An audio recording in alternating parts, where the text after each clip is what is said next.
Good morning to all our friends out there joining us for this webinar.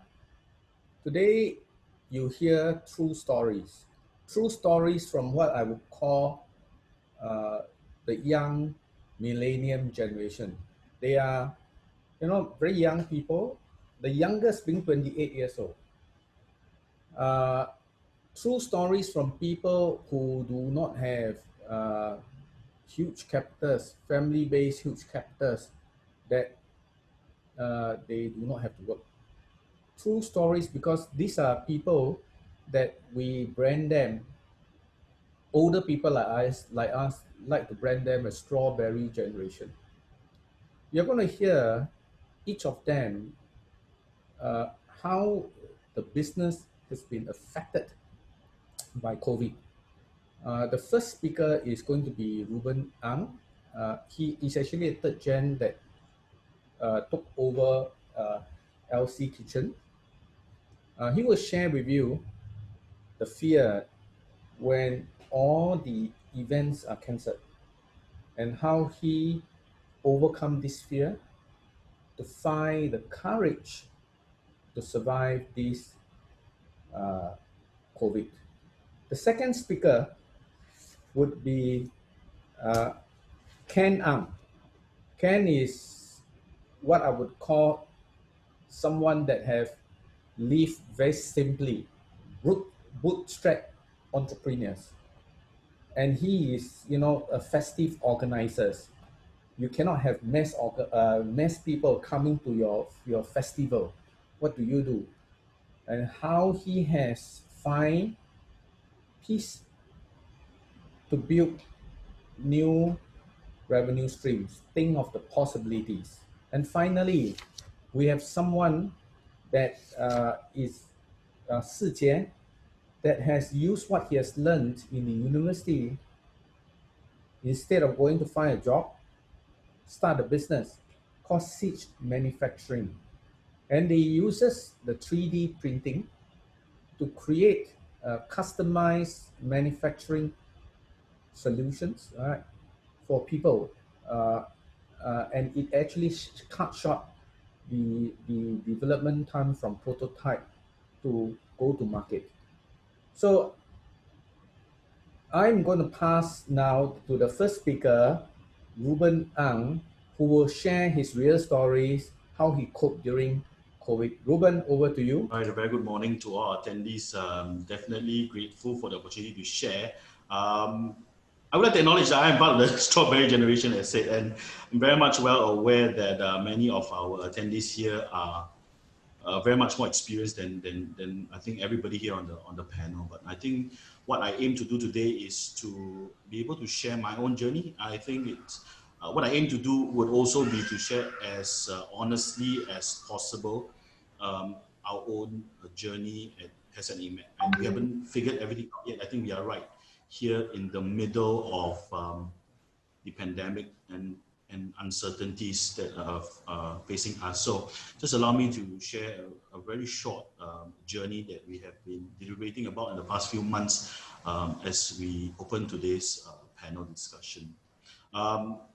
So the scope of today's sharing for my part would be looking firstly at how we have gotten here. So who we are, even though it's family-owned business, it's been around for 70 years now. So to provide some context to what the transformation is going to be like and the challenges that are facing us, we need to look back at what we were faced with and what we were presented with pre-COVID. What was the business as usual prior to this pandemic? Also, what has changed for us? What are some of the pain points? And I think a lot of the pain points will be points that many business owners today would resonate with, especially small and medium enterprises, which we are. And also, what are some of the possible transformation road ahead that is in store for HESEDLENET Holdings. We are a family-owned enterprise, and so the transformation road ahead may look slightly different from yours, but I hope to share our own perspective, and hopefully that can kickstart a bit of thinking for yourself as well. Just a bit of a disclaimer: we are still adapting and learning along the way, but we believe that sharing knowledge is how we will help the industry especially to survive. And I think that we cannot do enough to learn from each other. So just a bit of disclaimer there. I haven't figured everything out, but I hope that we can take this journey together. So a bit of who we are, to provide some context. Pre-COVID, what was business as usual like for us? We are what we call ourselves a food solution company, and we purposely kept it quite open because we are clear that we have different business operations relating to food. So anything food related we would come to do. Over the many years, this has iterated itself in many different formats, including advisory, including consultancy, even managing third-party kitchens. But in general, anything food related requirements that are out there from our clients, from our partners that present themselves to us, we will try our best to look at how we can offer our advice, our input to value add to the requirements so that we can all meet the demands together. And our vision is really to enrich people's life through our passion for food. It's clear to me that in the food business, it's not an easy one. And in order to be successful, you have to be passionate about food. But our hope is knowing that food is a very emotional thing, at least to me. It can either make or break your day, right? It's something that we want to reach out to the community, to our touch points, our stakeholders through our passion, and hopefully that interaction with our products, services, and even who we are would enrich their lives in different ways. And as a Christian business, we need to move forward with values that would guide every decision that we make within the organization. And so the name HESEDGEMET really undergirds that, holding both love and truthfulness, integrity in our character, intention as we make every decision. We actually started in the 1950s now.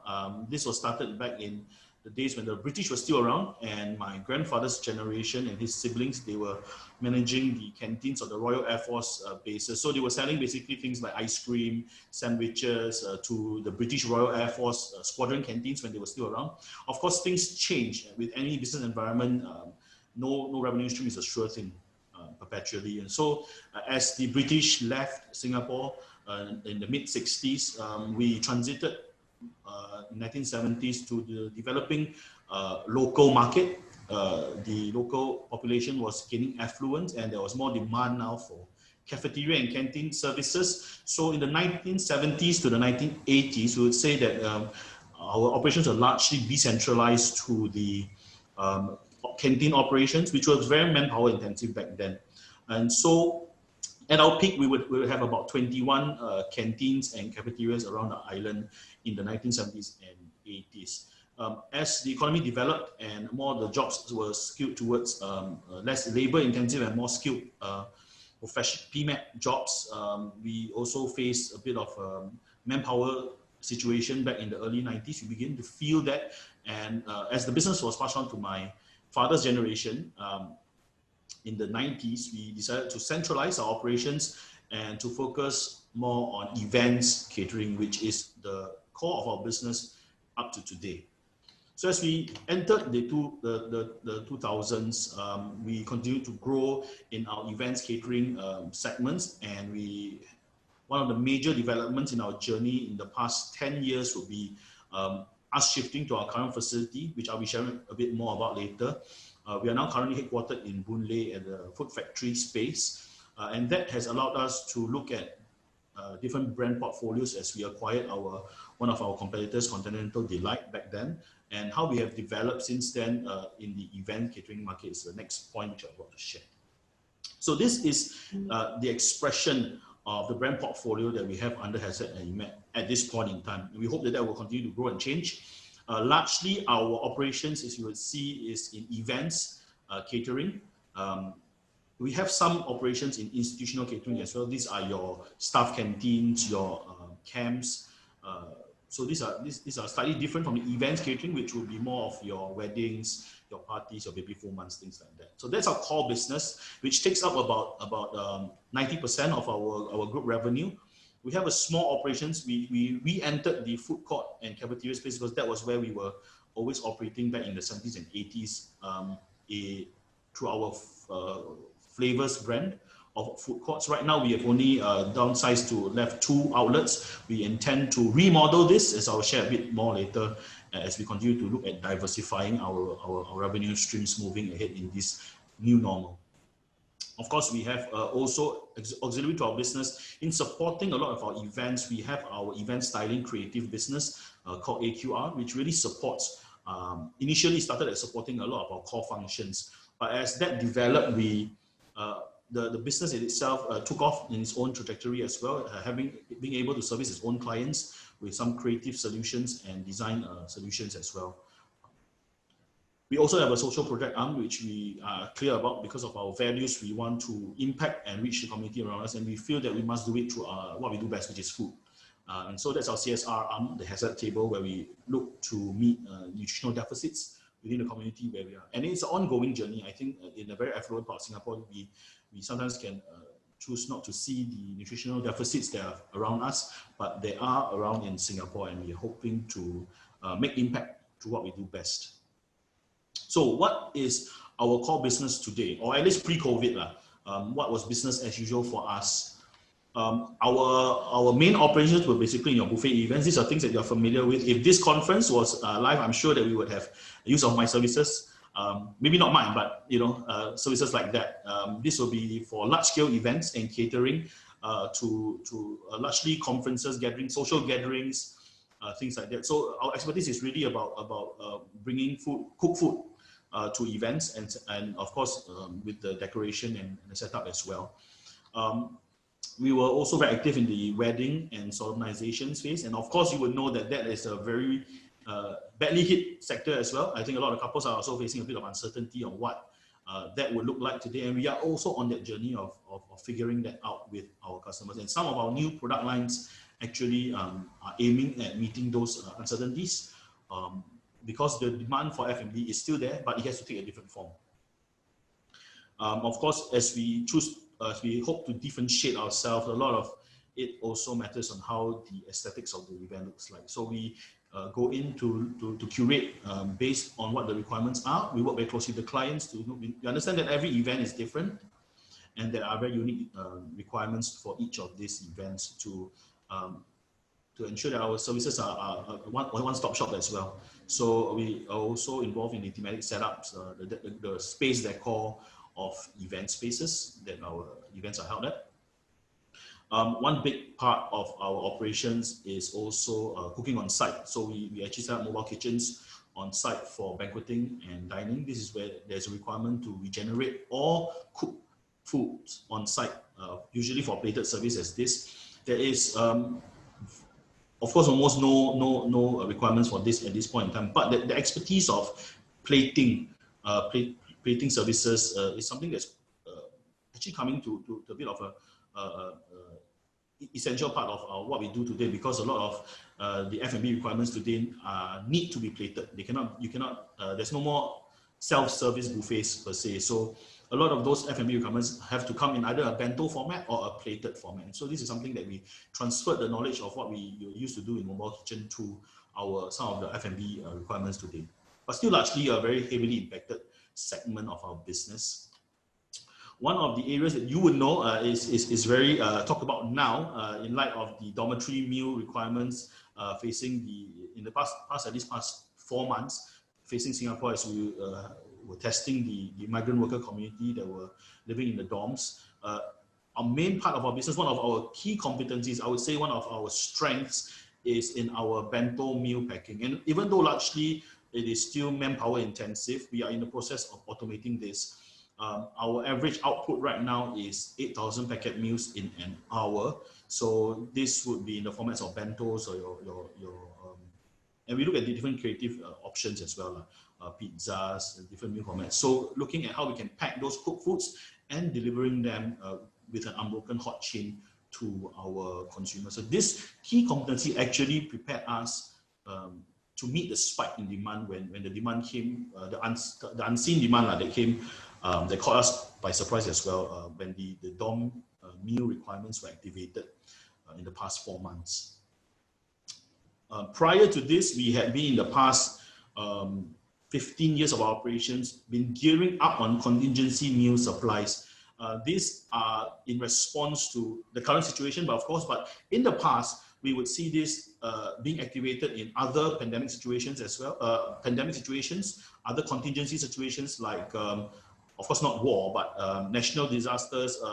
We have not been activated for that, but exercises that take place for that, maritime port hostage crisis exercises, prison. We also support the prison service in being the backup for their kitchen services, and of course there are regular exercises for that. So we have been very poised in the past 10 to 15 years on short reaction time operationalizing of cooked food production.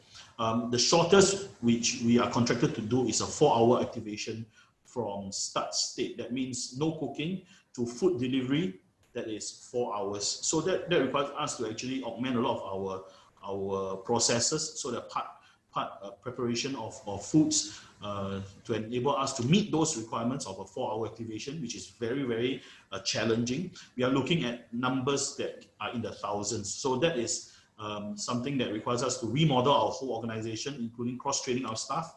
All our office staff, our admin staff, our part-time staff are all trained food handlers, even though they are not, it's not their main duty every day, but allowing us that flexibility to activate an auxiliary pool of manpower in the times of contingency, meal supply situations. And that definitely has prepared us for meeting the needs today. Right now, we are supporting the pandemic effort to fight the pandemic. We're very happy to be able to support this national effort. We are currently supplying the meals at NCID every day. So that has been a contingency capability that has allowed us to meet the uncertainties of this current situation as well. As mentioned, our capabilities also include food court management solutions. Right now, we have downsized to left only 2 outlets, but this has only constituted a small but significant part of our business. It's definitely an area of growth that we are exploring actively as we enter the new normal. It's very micro part of our business in differentiating ourselves, as I mentioned, is the event styling solutions. A lot of it is customized, curated, and very manpower intensive. So right now it is really a very minute part of our business that allows us to be different from the current offering in the market. So moving into what the challenges are amidst COVID, I think these are pain points that are faced by many, but for our business, social gatherings and event restrictions have impacted us very greatly. Initially, the impact was as bad as 90%. Right now, it's recovered slightly. We are still about 50 to 60% down from where we were used to. And so we cannot remain the way. It's not going to be sustainable for the business. We remain the same, business as usual. And so one of our efforts is to develop new products and services that meet the new demand. Examples of which would be when the migrant worker meals requirements came from the dormitories, it was almost out of the blue for us, and I think for most Singaporeans as well. And we were not poised to cater to this market. It was never our target market, and we were not familiar with the operations, but we had to invest a considerable effort into a very short turnaround. I would say the first 2 weeks of supply was very challenging for us because we were still catering to the taste of the different nationalities that were staying at the migrant worker dormitories, the purpose-built dormitories. But we had to react very quickly within those 2 weeks to develop new products. We have never cooked, for example, Bangladeshi cuisine, and we never knew that Bangladeshi cuisine was very different from Indian cuisine. So we had some experience in South Asian cuisine, but not so much in Bangladeshi cuisine. And so we had, because it was a prolonged engagement, for the first 2 weeks, maybe you could try to acclimatize the taste, try to adjust, people will still accept, but you wouldn't expect that people, that our clients would be happy if we continued staying the same. So we had to develop in a very short amount of time, new products that would meet those requirements. So a full range of Bangladeshi menus. And I would say since 4 months has passed, we are, I would say, quite an expert in Bangladeshi cuisine. I think that would be a new market segment that we can look at, migrant worker meal service, which we never really looked at prior to this. One of the things that we are faced with also is very high fixed overheads. We are situated at a central kitchen food factory facility, and operating from here usually has its cost efficiencies, but that also means very high overheads. I'll share a little bit more about what the overheads look like specifically, but we are, just for an idea, we are situated at a 57,000 square foot food factory facility, which are operating from, which is the size of a slightly smaller than a football field. But you imagine the incredible overheads, the cold storage facilities that are still running during this period. So we had to react fast in managing costs. One of the things you would see that we are aiming to do is to diversify our revenue streams so that we can manage the next point, which is cash flow, right? I think this is a major pain point for a lot of proprietors today. The fear of what that next, when revenues would normalize. I think we cannot wait for that to happen before we plan. And I think one of the main key lessons we learned from this, as much as it is a pain point, we have to learn the importance of reserves. A recent survey of our industry found that about a quarter of our proprietors are only able to survive about 0 to 3 months, very, very slim. And another quarter would be looking at 3 to 6 months horizon. The bulk, I'm glad to say, are still able to hold out for 6 to 12 months, and very few, of course, more than a year. But I think it's a good time for us to look at planning for our operational expense reserves for about at least a year, learning from this. And the importance of this cannot emphasize this more. And of course, preparing for this would also include knowing your credit facilities that are available, especially the turnaround times. A lot of times you know that the banks are there, but a lot of that engagement, a lot of the offer letters would take time to step up. And sometimes you know when you need money fast. So having that credit lines available and knowing what you can draw on and what the turnaround time, what the drawdown times are and the processes are available are things that would help us prepare for the times we need it. So if you haven't sorted out what available options are available, it'll be a good time to actually looking at that as well. Of course, there are calculated risks as well doing that planning. But one of the major avenues of help that came for, I think, the SME market would be the enterprise financing scheme that ESG is facilitating through the local banks, the SME working capital loan. So this has actually helped us greatly. Even though we have our reserves, I think this is an avenue of funds that would help any SME to not just survive and to cover overheads, but really to even fund diversification, which actually is essential for survival during this period. Now, a key part of our challenges that we are facing is definitely saving jobs. I think every employer is facing that, and looking at the way the structure of the grants are available now, definitely the most recent one is the Jobs Growth Initiative. The incentive there is to provide hiring for locals, Singaporeans, but more importantly, mature workforce. So how we thankfully didn't have to, at this point, release any of our workforce. We are able right now to offer reskilling and upskilling for our current local workforce to keep them engaged and put a better position for the new opportunities that we are looking at. But I think the key point is about really managing the foreign workforce that we have. Sadly, there are not many grants and coverage for this. And I think it's a very clear signal from the government to really look at saving Singaporean jobs first. That is the situation. I think every employer has that responsibility to be compassionate, I think, in managing your foreign workforce. I know some of the practices that are out there is to offer reduced working days or even no pay leave locally, say for example, from a 6-day or 5-day week to maybe a 4 or 3-day, so that it is to better manage the manpower costs in your company, even for foreign workforce. But I mean, for us, we actually had opportunity to have an honest conversation with some of our foreign workforce employees.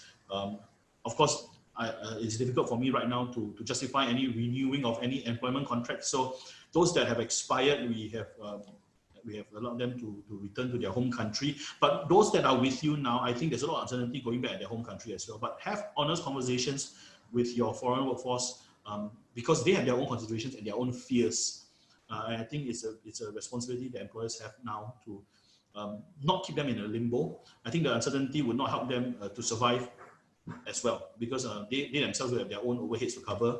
Living expenses in Singapore, for example, are very high, and even their own rent as well. And so if you can come in the understanding of extended no pay leave or leave situation back in their home country, some of them have accepted that solution to manage both your costs and also the cost of your foreign workforce and their livelihoods. So some of our foreign employees have chosen that path to remain in their home country for extended periods until things recover for us and there's some flexibility. I understand there's some uncertainty also in the entry, the border control situation, and we don't know when that will happen. But I would say then moving back to the first point would be to save jobs for Singaporeans first, and I think there are a lot of initiatives now that will allow Singaporeans the cost of hiring local manpower to be subsidized as well. So it's some of the pain points that are facing us right now. So what is our transformational road ahead, the new normal and beyond? First thing we did actually was, if any proprietor has not done it already, is to assess your risks and threats. One of the main things I think a lot of operators have learned to cope with is to look at their business continuity planning. Maybe not comprehensive to every avenue of risk and threats that can be perceived, but definitely at this point, I think most operators have been able to assimilate at least a semblance of a pandemic response plan in your operation. I cannot emphasize that enough. So that was the first thing that we did. We had a BCP prior to this, which covered mostly our operational requirements. So like in case of fires, we have backup kitchens, we have power supplies, we have we have multiple power supply considerations, we have redundancies built into our infrastructure, but not so much a robust pandemic response plan. So one of the first things that we did was to buttress that, to make that more robust. And so if you have not done an assessment of your own risk and threats within your organization and operations, that will be something to look at. I'll go into more about that very shortly, just very quickly. Adapting the account operations to fit the new needs, I've spoken about that. For us, it includes also converting a lot of our operations into converting from a buffet setup to a bento format, looking at the changes in the guidelines and restrictions. So really being very quick to adapt your offering and your operations to suit that, because that would, for us, a bento packing to a certain standard, packaging material, all this was actually very different from what we usually were doing. We were usually packing in foam box and things like that, but that would not meet the current market needs. One of the things that we are looking at also very quickly is also virtual brands, and I will go more in depth into that. But leveraging on the existing knowledge that we have we are not starting the brands from nothing. Basically, we are basically pushing out ourselves and our products that we are already doing, but of course refining them and positioning them for a virtual platform. One of the major investments that we're looking at is to pivot to food manufacturing. Right now, we are a food shop licensed caterer, so no different from a small canteen, even though we are operating from a factory that's the size of a football field. But so that was one of the things that we have been putting off for a while. But I think now is the time for us to pivot to a food manufacturing facility licensed to cater. That will require some augmenting of our layouts and licensing requirements, but that's something that we have been going on for the past 3 months. It will take probably another 3 to 6 months more, because that will require some minor A&A and infrastructural change for food safety reasons. And of course, we are actually looking at opportunities. We believe that there are opportunities within any crisis, strategic partnerships and even acquisitions, mainly vertical integrations, so that we can better minimize the overheads that are here, basically to look at downstream pushing of our products to partner any food related businesses that would allow us to diversify our revenue stream. So things like OEM and manufacturing of ready to cook foods. So I'll go more into in-depth about the BCM. That was this was a coverage back in April. So Q1, if many of you remember, was the time when Enterprise Singapore actually released their BCP guide specifically for pandemic response. And so even though we had our own basic business continuity plan, we were basically using that ready resource, which is still available online, to actually reinforce our pandemic response plan. We, as many SMEs, honestly speaking, didn't put much effort into scenario-based planning and looking at testing the robustness of our BCM. But that was one of the first things that we had to do, because we ourselves were a contingency partner for a lot of public institutions, including hospitals. And so we had to do our own part to make sure that we protected ourselves and in turn protect our clients as well. One of the major outcomes of this we would see is actually when the border control situation was first kicked in, when we had the closure of the Malaysian border, a lot of our food supplies, packaging supplies, food packaging supplies came from Malaysia.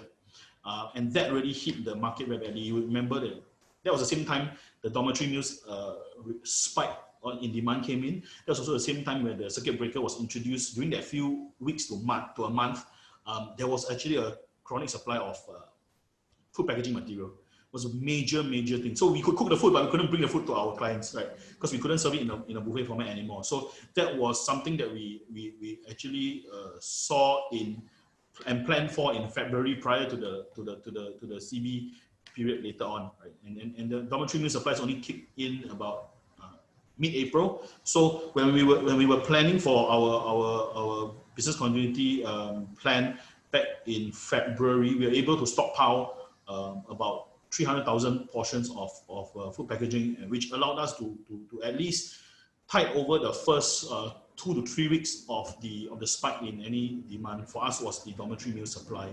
Of course, the supply chains normalized after 3 weeks. Suppliers and manufacturers found alternative routes to bring these essential supplies in, but really, I think the lesson learned here is that we have to put more effort. I think SMEs don't, in general, put a lot of effort into business continuity planning. I face a lot of resistance from my father's generation. Sometimes when they always think that it's not going to happen. Things like that will never happen. But I think this is something that we cannot emphasize enough: the need to plan for contingencies that we hope will not happen, but may happen. One of the things I wanted to share about was the facilities that we have here. You would see that we invest a lot in automation. Since 2015, we have increasingly automated a lot of our business, and that translated into two things. One, it translated into increased overheads, right? There's a lot of capex involved in that. You see it in this picture, for example, that actually our stir frying, our washing, even our cooking of our rice. The third picture you see at the bottom is actually our conveyor system just for rice cooking. So we have a line just to cook rice, which produces about 3,000 portions per hour. So this actually was some sort of a built-in redundancy for our contingency response situations. We don't always use it because it's not every day that you get one menu to produce. This is a production line. So sometimes we get like fried rice or different kinds. We can't always use the same mass production method. Usually that we have to fry in small batches in a wok. But this actually positioned us to actually meet the dormitory meal spike very well. So this has actually more than paid for itself. But that also translated into increased overhead. So the question is the next one: how are we going to manage that cost? Because we are faced with very high overheads. We have a very big food factory facility. We have at our HQ itself, about our central kitchen has about 120 headcounts. Of course, not counting the outlet, the food court outlets manpower, but just at our central kitchen facility, we are facing a 120 headcount situation. How do we make the most of what we have here, right? You either downsize, which we cannot do because it's our own facility, right? We can't just shift our food factory. But how do we make new revenue streams from the same capital base, which is our food factory, which we are kind of stuck with now, right? So one of the things that we're developing is virtual brands. And some of you might know what virtual brands are, but just for the sake of everybody, virtual brands are really concepts of food brands, are basically food products that don't actually, they don't really actually exist as a shop front. So basically they exist virtually on either online or on the food delivery apps. You may not know, but some of the food that you're ordering, right, may not be actually being cooked from a restaurant. There's no sitting space. You cannot find them and walk in to buy the food. You can only buy them online from a food delivery platform, like the third-party ones that you see below, which you're all familiar with, or using our own fleet. So when we deliver the food to you, it is cooked from a central location, which is something that we are already familiar with, right? But we do not currently have those brands developed. And so one of the things that we are looking at in the next 3 to 6 months is developing those virtual brands to push out the cuisine that we are already have capabilities and expertise in. So we have a wide menu in our buffet catering, right? But we have not organized them into virtual brands, and of course to refine them further, because a buffet setup format would have very different deliverables as compared to a B2C kind of market. So that is the next process. There are investments of time and costs incurred, but that's something that we have no choice but to do. But we have to find new revenue streams from our existing cost base, which is our central kitchen facility. So basically, we are converting our central kitchen into a cloud kitchen, but all the brands are managed by us. So there are cloud kitchens available out there that are shared spaces between different operators. So one big central kitchen facility with multiple operators operating from there. So that is the idea of the conversion that we're hoping to do. It really is not much of a conversion of the infrastructure, but more of the workflow that's required from us. So still quite minimal cost. The cost largely will be involved in marketing the brands. Some of you might hear of what cloud kitchens, there are other names for these: ghost kitchens, satellite kitchens, virtual restaurants. So these are basically a food factory space, not so much a restaurant. There is no sitting area where food is basically prepared and then delivered by either a third party or your in-house fleet to the customer offsite. So really this is something that would thrive in a current situation and really doesn't require a lot more investment on our part. Now the branding cost and the marketing cost involved is something that you have to take in consideration and calculate your own risk. But for us, and of course the time that's involved in developing those brands, right? Every brand has to have a clear guideline, a clear rollout plan. But for us, it's a lot shortened because you have to, by right, R&D, new menus, things like that. But we are leveraging on our existing knowledge and infrastructure. Remember that we manage food courts, and very honestly, nobody goes to a food court because they wanted to eat that stall specifically, unless it is branded, right? Some food courts today have branded stalls for chicken rice and things like that. But very honestly, in those food courts that we operate around our group branding. And so we don't really have individual brandings for our stalls, and that is a route ahead that we're looking at to develop those existing stalls into virtual brands so that we can push out from our central kitchen facility as well. So the next thing, one of the major things we're looking at in the next 3 to 6 months is really looking at pivoting to food manufacturing from a catering setup. We are in an industry that has very unique requirements for licensing.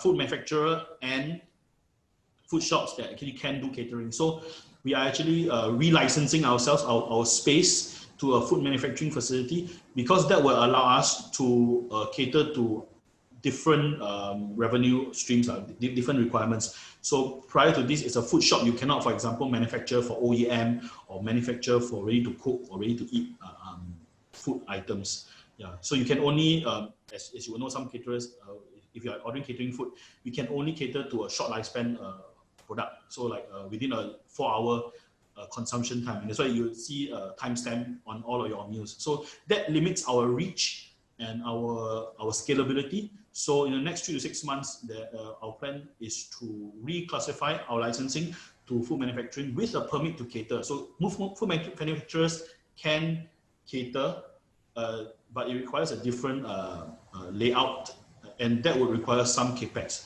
So we are looking at, and so because of that, there is an extended timeline. It's not as quick as we want it to be, but that is also in consideration that this will allow us to be better positioned in the new normal, not just for manufacturing, but catering as well, with the increased food safety requirements of a food manufacturing facility. Just so as I conclude my presentation, some of the lessons learned is really that the new normal is marked by uncertainty. We all know that, and it is proven that companies that innovate fast and adapt well to the new situation would survive. And so some lessons learned is the need for speed and urgency. I know with the support that is being given by the government, whether it's rental reliefs, JSS funding, financing schemes, I have spoken to proprietors, and some of them have expressed that they are hoping to just wait it out. That is not the case for us. I feel that there is a need for us to pivot fast and to capitalize on the situation to better position us for the new normal. So my appeal is not to wait and see or ride it out, which some proprietors might be hoping for. Next is to look for opportunities in crisis and adapt. I think this is something that cannot be emphasized more. There are opportunities, so it's not just a wait and see kind of approach, but there are opportunities out there. And I think essential to this transformation is your team, because this whole situation and uncertainty really impacts the morale of your team. But in order for us to survive through this, we need to bring our team together for a successful transformation and look for alternative revenue streams. There are opportunities out there. The key is to diversify in order to survive. So thank you. This is a group of companies that we are happy to present what we have today, but we hope to be able to release new brands and add to this group of brands that you see here. Thank you so much. You can reach me at the details down there if you have any questions. Thank you, Ruben. Excellent presentation from a third gen, the so-called strawberry gen. And I hope it has inspired you because Ruben has demonstrated that if you think of the possibility, there is always hope. And I think a few key takeaways from his sharing this morning is the importance of business continuity planning, an area that many SME ignore. There is a Chinese saying, 居安思危, means you must always be prepared for a very uncertain world. The second thing that he has done is, which is very admirable, is while he is focusing on how to solve the immediate problem, dealing with supply chain disruption, packaging material, right? Dealing with workers now not being able to come back from Malaysia, dealing with customers because there are many cancellation of wedding events, birthday events, corporate events, dealing with all this, right? He still have time to think about possibilities. What are these possibilities? Cloud kitchen, pivot to food manufacturing. And that's how, he has made use of this crisis to think of possibilities that enable them to pivot and become stronger in the areas of cloud kitchen, food manufacturing. And I like to wish him and his business well. If you think he has given a very good sharing session, you can use the zan. Here we also have this light function here, all right, to encourage him to move on, all right? Yeah, you can use the zan to zan him, okay? Next, I'd like to introduce Ken Teo. Ken Teo is in, you look at him, handsome, slim, because he claimed he's a bootstrap entrepreneur. He doesn't overeat. And he organized event. His flagship art box, the 士林夜市, and he created a lot of creative ideas on how to use space creatively. In fact, when I chat with him, he is full of ideas and full of passion on how we can make the retail landscape very interesting, very engaging, very modern, very hip with the millennials. I'm going to pass that time over to Ken to let him share with you how he coped with COVID and how he has grown to become stronger over this crisis. Ken, over to you. Hi everyone. Thank you, Wuntek, for your kind introduction. And thank you to SDCCI once again for your kind invitation for us to share more about our experiences and insights. It's not really like kind of like a deep science about it, but it's really more of what we have been through during this whole COVID-19 period. So I just want to share one of a project that we have recently done during this whole COVID-19 period, and how the whole thought process to why we do what we do, right? So I'm just gonna share screen for now. Okay, so I just want to do a quick introduction about who we are. So we are from INVADE, Creative Spaces and Immersive Places. for us, before I go on to our project, this is our broad perspective of our umbrella of all these brands under our belt, right? So it's split into two business arms. First one is campaigns, where it's all the ad hoc festivals, artisan markets, events under our belt. So the very first one that we have is Pleaware, where we started, back 10 years ago, thrift market, right? When we do that, second-hand selling, that kind of like sharing or clear your pre-loved clothes is one way to get quick cash, right? That is where we grow with our community, grow with our shoppers and customers into other kind of brands. So we also started Makers Market, which is an artisan brand, a more curated, handmade kind of event. Then in 2017, that is where we launched our largest container art market called Artbox. It originates from Thailand, and we invite the founder together to co-create Artbox Singapore and Malaysia with us.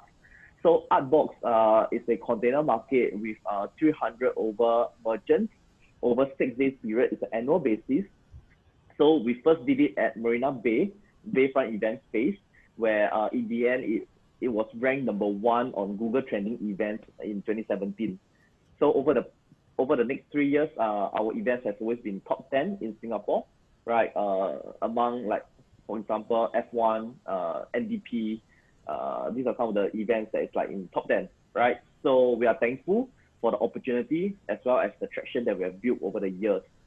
So that is how we build a strong ecosystem of really small retailers, startup retailers in our database. That is where we say that, hey, how can we then move all of them to come together closer to collaborate and co-work, right? So that is where we created our second business arm, and we call it activations. Activations, it simply means it's on a longer term basis. So we occupy spaces on a longer term basis. So the very first one that we did was MOX. So MOX is Singapore's first and largest co-making space for the creatives. So it's about 30,000 square feet in Joo Chiat, Katong area, right? So what do we mean by co-making space, right? We have all the co-working, we know that already, right? But co-making space is where we have like 3D printers, leather craft, wood making, photography studio, seamstress, even like bakeries and all those facilities, right? To help all these creative retailers and F&B merchants to come on board with us through the idea of the sharing economy. So we believe that in times of like madness and chaos, which is like now, right? The sharing economy is even more prevalent in that sense. So we created in 2017, and we have been running for the past 3 years. We also recently launched MOX in Malaysia, KL, in Sunway Putra Mall. So that one is about 21,000 square feet with Sunway Retail Group. So what we are trying to do there is, because it serves like a two-way channel, right? The Malaysian creative can, come over here to Singapore as well as we go over there. But of course, right now it's a bit challenging. We have to do it virtually in that sense. So we also launched our cafe called Comma at PLQ Mall. So it's a collaboration with Lendlease. It's at ground floor. It's a 3+3 years arrangement with Lendlease. So what is different with a Comma cafe compared to the regular coffee cafe, right? So at Comma, we are being seen as a creative aggregator. We actually work with, for example, Hugs Coffee, as well as 30 artisans, as well as all the workshops, all the craft workshops. So these are some of the things that we can do creatively from a regular cafe, right? So that is how we call it Comma. Like the name suggests, it creates conversation. It creates the kind of creativity, inspire the next generation of all these retailers to come on board with us. So yeah, so by and large, this is our brands under our belt. Ultimately, what we are trying to do is to enable retailers and F&B merchants to pop up into retail spaces easier. So that's our vision, right? So we are now currently trying to build an ecosystem to eventually achieve our vision, right? So let me talk a bit more about what we did during this whole period for COVID, right? 士林夜市. So we wanted to organize 士林夜市 this year back again, right? It was first launched last year at Singapore Surf Club. It was ranked #1 last year, right? So we want to bring it back again, right? We want to bring in all the Taiwanese merchants together with the local Taiwanese merchant, right? And to come up with that night festival kind of environment and vibe, right? So it's about 200,000 square feet that we occupied at Singapore Surf Club. We wanted to do it again, but of course, when we were doing the planning in March, that is where we saw that, you know, COVID-19 is really affecting us very, very badly already. Everybody is like, I mean, all the entrepreneurs will know, like, we are receiving news about like, wow, maximum crowd is like 1,000. Then next week it's like maximum crowd is like 250 packs. So it gets smaller and smaller, right? So it got us really, really worried in that sense for our business, right? So we also noticed that during this whole period, right, there's announcement like cinemas, entertainment to be closed, malls, right? They are trying to reduce the crowd density. So this is like during that March, April period, right, where we receive all this news. So cannot have more than, you know, one person in 16 square meter user space. So they got us thinking like, how can we transform? Or I don't want to use the word transform or pivot lah. We are still all trying out, right? But as a physical live festival, right, which requires physical experience and touch, how do we then convert into something that is totally different and yet still stay relevant, right? So I have several considerations that we have to think about before we go on to really like transform. So #1, our current team. Our team is all events based, right? For the past 10 years, it's all events based. We have no other background other than events and activating spaces, right? But yet I want to retain all of their jobs. #2, how do we still serve our current customers? Our current customers, meaning the retailers, the merchants, the pop-ups, right? They have been asking, so what can we do now, right? So that's #2. #3, how can, for example, we are not funded, right, heavily. How can we go lean and come up with something minimal, MVP, right now to test the market in this pandemic? Then #4, how can a product that we created now still stay relevant in a post-COVID-19 situation in the ideal world, right? How do we continue to stay relevant? So that is where we kind of like figure out, hey, maybe the 士林夜市 that we are trying to organize, how about we look at it in a different perspective? So for 士林夜市, what we wanted to do is like, you know, to be a largest Taiwanese-inspired kind of street market in Singapore with a local fusion, right? The mission is really to empower the local Taiwanese food or F&B foods in terms of like the Asian creative, right? How do we bring all these brands to meet their consumers, right? So that's what we are trying to do. So then we have that 4 pillars of this 士林夜市, which 吃逛玩乐 for this festival, right? So these are some of the considerations that we are bearing in mind when we plan for a product in this COVID-19. So it was like ranked #1 on Google trending events and whatnot. So this 2020, what we did was like, how about we create a digital festival? Not as if we know exactly what is a digital festival, but at least we know that this product actually fits the criteria that we are trying to build, right? Our current team, we still get to source for our merchants. We still get to serve them. We are trying to aggregate all the various functions of a festival online instead. So we want to try to create like a first and largest digital festival. So this is before circuit breaker. So we were like thinking back in March, we was like saying that, hey, let's just stop doing whatever we are doing, right? Let's give up. Let's try not to think about events anymore. Let's try to say that, hey, let's try to create a digital product instead. So just 1 week before circuit breaker, we said, the whole team agrees that let's go digital, right? So then when circuit breaker announced, that is where everybody starts to work on this project from home. So imagine that we want to create a tree of shilling, right, without leaving your seat. What does it mean, right? So we want to create a product that feature all your favorite local F&B merchants through all these regional brands, through live streaming, where we have like hyper casual games, contests, and everything to bring it online, So of course, not everything offline we can bring online. We are trying to pick up some of the key elements that we thought that will be interesting in the online kind of festival. So we want them to be able to experience all the different kind of aspects of the night market online as well. So it's a bit challenging, obviously, right? Because physical space, you have the whole vibe. You are like perspiring like mad, and you're queuing up for your food and everything. So how do we create that kind of experience online? So we decided to come up with a website of this countdown. So this countdown is where we want to build up the hype and the experience.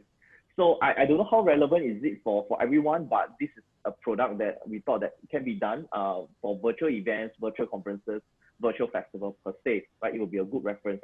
So we have a countdown timer that we want for this June period. Why June? Why 60 days, right? From March to June, there's only 60 days. Why did we create ourselves such a short window to come up with a totally new product? Because we know that, you know, the whole trend is very, very dynamic, and the rules keep changing. But for sure, we know that the whole circuit breaker, the whole telltale signs state that at least till June, no one is able to do anything. So that's for sure. So that is where we say that, oh, okay, then let's take this opportunity, let's do it in June period, right? So it's not just a regular, you know, e-commerce marketplace where we feature all the products, right? We want to make it a lot more interactive. That is where we come up with an interactive map per se, where we feature all the elements of this 士林夜市. So we don't make it very user-friendly in that sense, right? They have to navigate on the map and, you know, try to play around with the buttons to explore what are the different features of this 士林夜市. So in the in the eat component, right, that is where we have all these F&B merchants. They can set up their digital store. We have like hourly special and whatnot to introduce their food, right? So each and every one of them can actually showcase their product. Then for the retail element, likewise, they can actually set up their digital store also. So we actually have a team to curate all these F&B merchants, all these retailers to come on board, which is a bit more Asian-based, Asian creative, Taiwanese-based, simply because of the team, right, 士林夜市.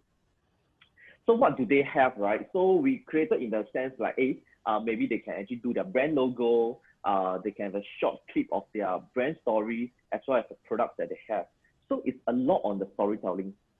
We believe that all these are the key elements where we introduce all these kickstart or startup brands, right? They do not have much exposure compared to the bigger boys, for example, right? And also we created live streaming kind of schedule, right? They just let us know when are they going online. We actually created a live stream schedule for them to get the visitors to click on it, to kind of like go and see what's the background, what's the founder, or how do they prepare their food, or is there any giveaway, right? So this is our way to make it a bit more interesting per se. Then if you're interested in the product, then there is this order now button. But of course, we are not a Foodpanda or GrabFood, right? How can we fulfill their orders? So we actually come up with a system to enable it. I'll share a bit more later. So for this live streaming, it's also an important function to bring out the festival vibe. So we get them to, hey, see some of the ideas that you say, hey, can do your contest lah, or 1-for-1 lah, or 老板不在啊，随便卖, you know, that kind of like gimmick, you know, to kind of engage your audience. So we get the live stream from Facebook, for example, right? So this is our one way to create a MVP ourselves. We don't say that, hey, let's create our own live stream platform instead, right? So we make use of the existing product and bring it together. So if you want some of if you're shy, right, you can actually engage our pro live streamers. We do provide the service, and some of them actually look at it and hire them, right? So this is another way where we think that the gig economy can have some form of job creation, right? Because a lot of them do not have their live hosting job already, right? So we believe that this is one way that we can showcase all these hosts. In the meantime, they can be a live streamer, for example, right? They can host a live stream show, for example. So we believe that there's really ways to kind of like transform yourself during this whole period. So even for the hosts themselves, they can be live streamers. Then comes to the fun page where we work with bandwagon, left profile. We get like all these artists to perform 8 hours over the 6 days of festival. So it's over the 2 weekends, Friday, Saturday, Sunday, over the 2 weekends.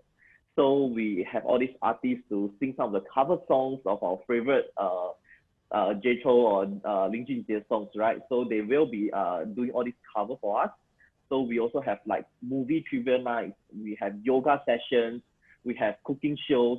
These are some of the things that we thought that are quite interesting for our viewers, be it live viewers or you know, they can watch it at their own time, right?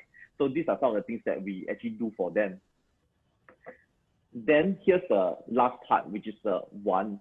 So for one, that is where we work with Singtel Gomo, we work with some of our partners to come up with hyper casual games. So for one, in the offline basis, that is where, you know, we have all these Wawasi, you know, they can catch the toys and whatnot. But in the online, we can't really do that, right? So we create all these hyper casual games where they stand a chance to win the prizes. They can play with their friends. They can play with their themselves, for example, to create the highest score on Singtel Gomo game, for example. Then we also created a Shiling filter. All right, so these are some of the ways that you can still have that whole Shiling kind of vibe at home, right? So then how we do it for our vendors, right? So we tell them that, hey, this is something that we want to empower you. So these are some of the ways that we think that we can enable you in the easiest way forward, right? We can tell them that, hey, we have a very, very strong PR agency that push out this digital festival. We want to kind of provide like an all-in-one experience for the viewers. We also have a delivery service platform where it's not just showcasing a brand, we can also deliver the food as well as the retail product to your doorstep, right? Then for those that is affected badly, right? So they, like for example, they attend our pop-up markets. So they do not have a kiosk or F&B restaurant on their own. So we thought that we work with Central Kitchen, Incubator, for example, right? So they are our, we strike a partnership with them. So they will rent the Central Kitchen directly with Incubator to kind of like fulfill the orders in the meantime for this Shiling Yeshi. So then there's this step-by-step kind of care kit or onboarding kit, right? For all our vendors to go online as well, because you know all of them are like really very physical, right? So how do I go online? You see, then we have to tell them, hey, maybe you have to create a Facebook page. There's this live streaming option. So these are really a step-by-step guide, at least for now, that we kind of like create an alternative income stream to let them try out, to still let them reach their database, right? So bear in mind this during the whole circuit breaker period, right? So then how do we work, how do we support, right? So we work with our last mile fulfillment partner called Pickup. So Pickup is a scheduled delivery platform, but they have a 2 hours and 4 hours scheduled delivery. So it's not like next day. So for example, if you, we are trying to tell everyone that, hey, you can actually pre-order your food lah. So you browse it for lunchtime, and then you can make sure it gets delivered during your dinner time. So we are not like on demand like GrabFood or Foodpanda, because that is like crazy. The logistics will be crazy. I'm sure Ruben will understand the pain. So for us, it's like we make it scheduled delivery instead, where we still want to deliver the food to you, right? So then for retailers, how? So retailers, I think that they don't need the product immediately, right? So we work with Shopee. So Shopee is our preferred e-commerce partner, our exclusive e-commerce partner, in fact. So all our merchants onboard onto Shiling as well as onto Shopee. So anyone from this traffic goes to Shopee will recognize as our Shiling vendors. So then they can place the orders, they will receive their goods in the next 1 to 3 days.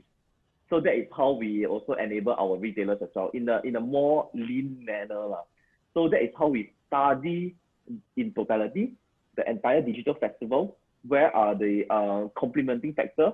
Where are the sites that gain the most traction? Then we continue to build on forward, right? So we of course identify certain key insights from this Shiling.sg and come up with products that is going to complement the current kind of like landscape, right, in our industry. So that is how we have that content whole plan out for our vendor to understand a bit more about how this whole digital festival work. And this is some of the things that we have done during the whole Shilling Festival in June, right? So we also created a strong angle that during this whole COVID-19, how are all these retailers going to pivot or transform? So we actually kind of like build up that kind of angle for them even before the whole festival, right? So we come out with all these QR code giveaway, flyers, campaigns to ask them to, hey, stay home and 上线, right? So these are some of the mechanics that we want to make it really fun and interesting to build up that whole vibe and traction online. Then for the pre-event, that is where we actually send out food, like I think 50 portions to 50 of all these food Instagrammers, right? So also or not, we have all the fashion influencers, lifestyle Instagrammers already. But how about our food influencers, right? It's actually the kind of the neglected group lah. So we actually send food to all of them, and turns out to be like really interesting. They take really nice flat lay photos of all the food sent to their doorstep. They help us build up the vibe. We work with Kamsia, for example, and say that, hey, this is coming, this is really, really coming in June. And that is how we continue to build up the traction for our merchants, right? So that is our top priority, to continue to serve our merchants. So in the end, the effect, right? So we are on 8 World, Channel News Asia, we are on BBC UK, Yahoo and whatnot. Total about 200 media articles that interview us and find interesting that we are trying, at least during the whole circuit breaker period, we are trying to do something different, yet to continue to enable our stakeholders. Right, so that's all for my sharing session. It's really a quick one. Happy to answer more questions during the discussion. So yeah, thank you everybody. Thank you. Thank you, Ken. Again, a very inspiring sharing. Here we learn from Ken, speed is everything. In fact, why I say speed is everything, he did not procrastinate. He recognized and accept the fact that even before the government announced the circuit breaker,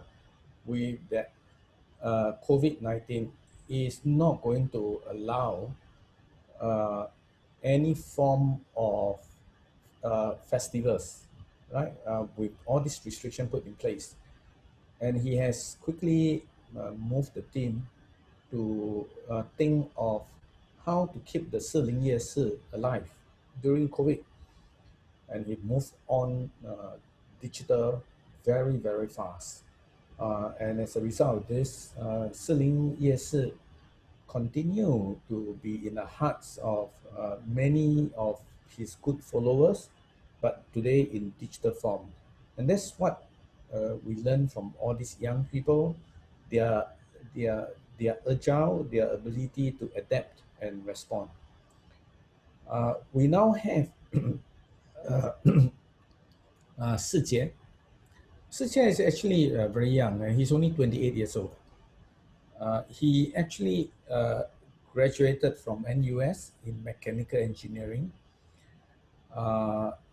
and he is using 3D printing solutions to create a new wave of manufacturing, providing very customized solutions, all right, from prototyping to mass manufacturing using 3D printing.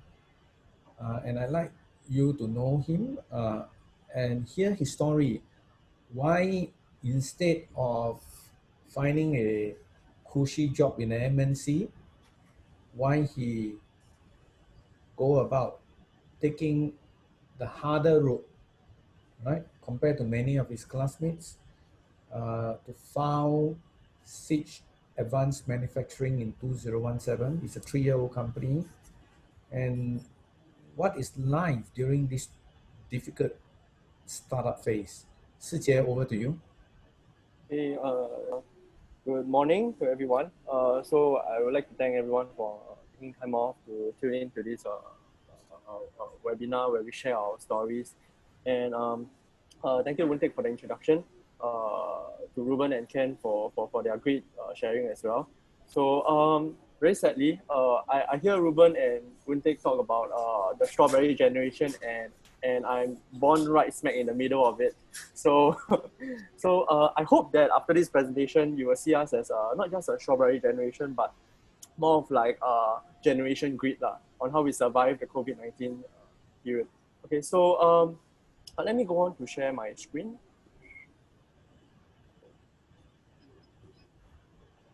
So once again, good morning, everyone. I'm Chizie. I'm a founder of SMEICC Advanced Manufacturing.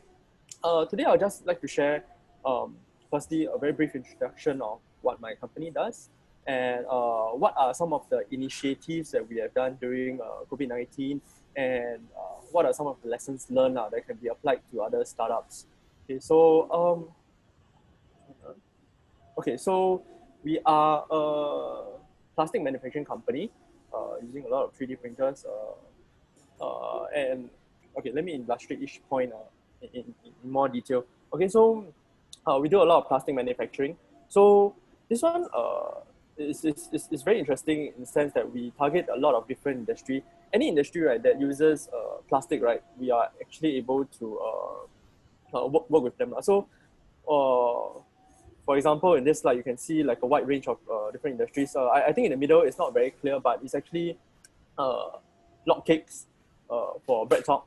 Okay, so this is probably some of the interesting application of 3D printing where people don't really hear about. You will hear a lot about creating prototypes. For example, like the green and orange type form jack over here. Okay, so this is like a standard prototyping phrase where people do one-time prototypes. Then you will hear a lot about engineering prototypes as well to illustrate their ideas. So you see one of the Rolls-Royce engine over here. Okay, so the other interesting thing that we do using 3D printing is that very unheard of. We do a lot of mass manufacturing. Okay, so you can see over here on the lower left hand corner of the slide, see a lot of engineering parts, okay, that are in the quantity between like 100 to 10,000 pieces, where it's a very awkward quantity. So because you don't know whether to CNC or go for injection molding, that kind of case situation. Okay, so we specialize in using 3D printing for manufacturing. So we have a lot of 3D printers. Okay, so reason why we are using 3D printing is because it's fast. Okay, it's traditionally seen as a very slow process, but if you have a lot of them, for example, we manage a fleet of 60 to 70 3D printers, it gets really fast because of parallel manufacturing. Okay, so for example, typically a part takes around 5 hours to manufacture for one printer, but if you have 70 of them, it's 70 parts in 5 hours. Okay, so that comes up to quite a significant number if you start to manufacture them for weeks or days. So it can be quite a scalable process, especially where we choose printers that are not where they are more space saving, okay, like those you see at the back of this picture. Okay, so the advantages of using 3D printing for manufacturing has a few, but today I'm going to concentrate on the two main ones that are actually really propelling our business forward. So first thing is that there is no MOQ. So I think traditionally, if you were to go for injection molding, they'll tell you, oh, you need at least a minimum order quantity of like 500,000 pieces, 10,000 pieces, or a million pieces. Okay, so what we do is that we help companies from their prototyping stage of like 1-2 pieces all the way to like a focus group testing of like maybe 1,500 pieces to end product manufacturing, or maybe we're talking about 2,000, 10,000 pieces a month. So it's really the whole process of R&D, all the way from prototyping to end-use manufacturing that we are trying to step in and offer this one-stop solution. So it gets very convenient for customers for our clients to start developing hardware. And we think that this is very essential for Singapore because, in Singapore, we haven't been hearing of it as a hub for hardware development. Okay, so I think if this concept of no MOQ using 3D printing for manufacturing were to be more popular in Singapore, I think it would definitely propel us forward as a hardware development hub. Okay, so the other thing that is very attractive to our clients is that we do manufacturing on demand. So you can imagine that let's say if they are selling a custom USB stick, okay, custom thumb drive. Okay, so they don't need to store any inventory, nor do they need to have a warehouse because they don't store any inventory. So when their customer orders, then we start to manufacture. Because our lead time is so short, so let's say one USB thumb drive will take maybe a day to manufacture. So the moment the customer orders, then after that we'll start to manufacture, and then we'll deliver it straight to the customer already. So if you're an inventor and you want to manufacture your stuff, right, it's really a one-stop solution where you don't need to have a very high capital to start manufacturing. So this is really one of the plus point that we help to carry towards our client. Okay, so this is just a brief introduction of what we do. Okay, so before I go on to say what we did for COVID-19, right, I would like to just do a brief summary of how COVID affected us. Okay, so like I mentioned previously that we do a lot of R&D for companies. So in the first thing that companies come to mind when they are starting to cut costs during a pandemic is that we should not do R&D anymore, and we should try to save costs and cut down team members, things like that. So R&D, I would we have come across most of our clients saying that that's probably one of the first thing that would actually put on hold during this pandemic, and that really affected us because we are helping customers to do a lot of their R&D. So instantly, within a week or two of when the pandemic sets in, our 70 printers that is supposed to be operating 24/7 became 10 printers. Only 10 printers operating for 5 pockets of 5 hours, 3 hours, 10 hours. So we get really stressed out when we see so many of our fleet not working. So that is really something that's very stressful to the team. So the other thing is that our supplies were heavily affected as well. So most of our supplies comes from China and US. So when border controls start to be tightened, it really affected the entire supply chain, all the way from materials to spare parts to the printers themselves. Okay, so this was also something that we had to solve. And the other thing is that existing accounts receivables from our clients were also put on hold.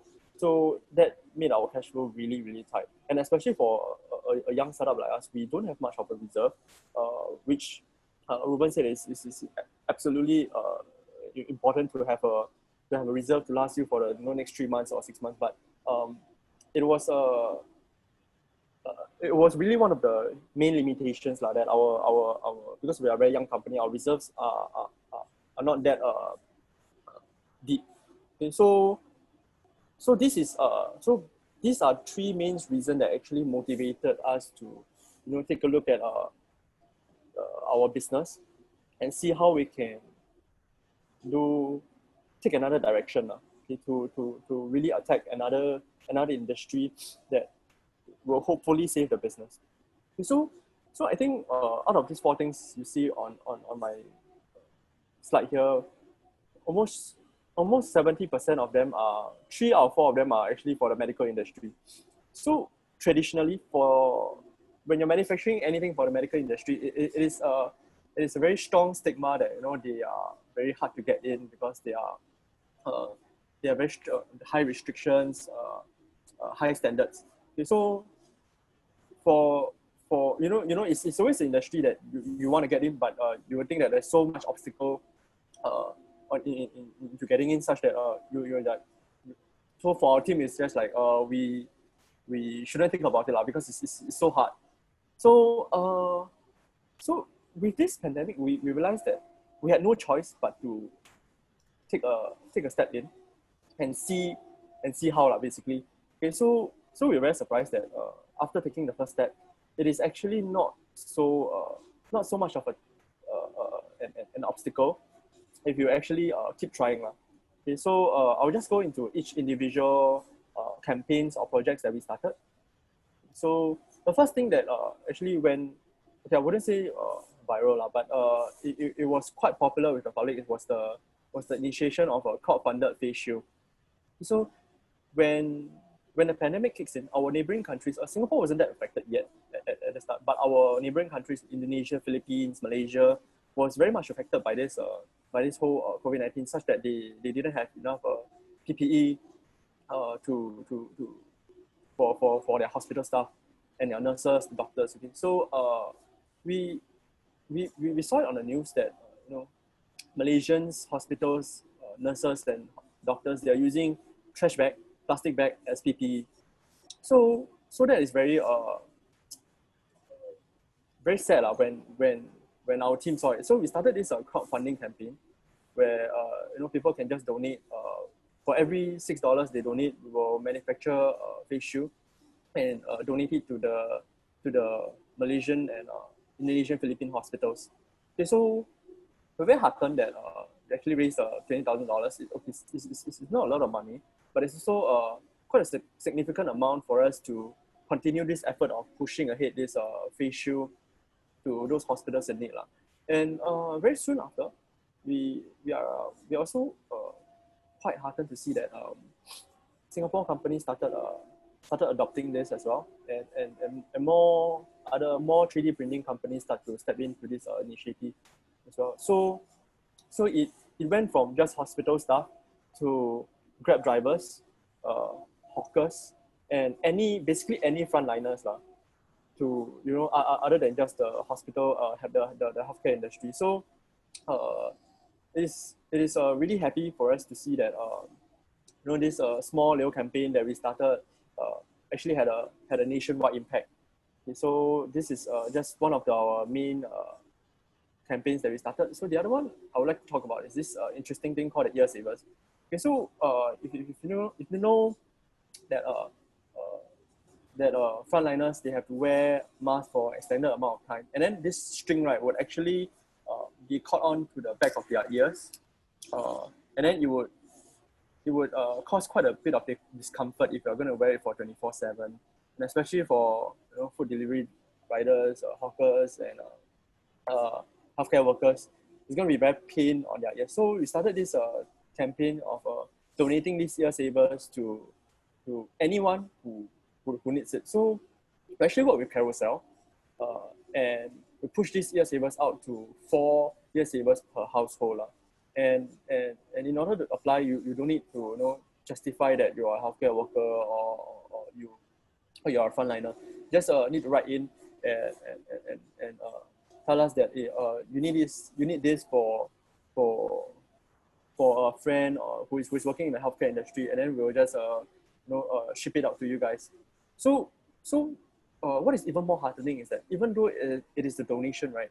We mentioned about the cost of manufacturing. So a lot of people actually started coming forward and said that, hey, I will pay $50 and can you give it to the next 10 people, 20 people.